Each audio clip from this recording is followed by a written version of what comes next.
Sir, pwede pong magtanong ano pong lugar ito? Ito ay ang barangay ng Piti-Piti-Wiwiw. Ay, Piti-Piu-Piu-Wiwiw pala. Sa susunod, sa iba kayo magtanong.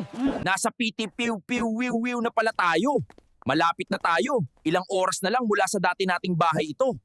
Dok, saan niyo po siya dadalhin? Kami na bahala dito sa bata. Puntahan niyo yung pulis. Ganun po ba? Oo, aalis na kami ko. Tara, naririnig ko na ang sirena ng mga pulis. Maaaring nandyan na sila sa harapan. Bilisan natin.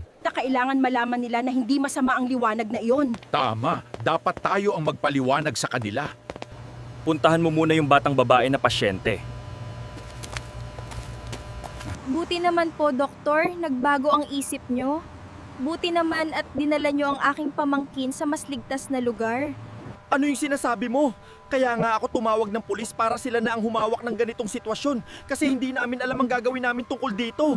Doktor, meron pong kumuha na 3 lalaking doktor sa aking anak. Sabi nila na sila na ang bahala sa bata. Sabi pa nga nila na paliwanagan namin ng mga pulis ang nangyari. Ako ang presidente ng ospital. Walang ibang lalabag sa aking utos. Kung meron man, magsasabi sila sa akin. Sigurado ba kayong doktor ang kumuha sa inyong anak? Nakatanggap ako ng report. Walang katao-tao sa loob ng ospital, walang doktor, at wala din po ang inyong anak na batang babae. Impina-check ko ang CCTV camera.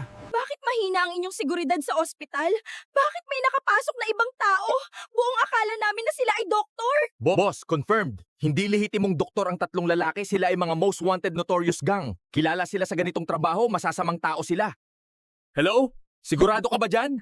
Harangan lahat ng kalsada na pwedeng lusutan ng mga suspek. Sige po sir, agad-agad! Naririnig nyo naman po siguro yung usapan namin. Hindi po totoong doktor yung 3 lalaki na kausap nyo kanina. Nag-utos na po ako na harangan lahat ng kalsada na maaaring daanan nila. Kung ganon, nasa panganib ang aking anak. Tulungan nyo po kami. Tulungan nyo ang aking anak. Hello, boss? Hello, kamusta ang plano? Boss?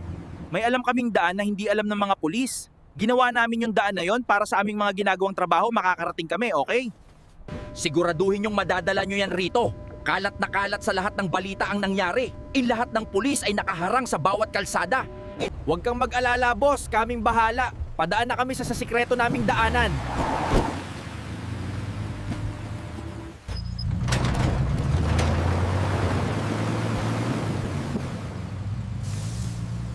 Ililiko mo dyan. Ito yung sinasabi ng mga naka-witness. Sundan natin sila! Sundan natin sila!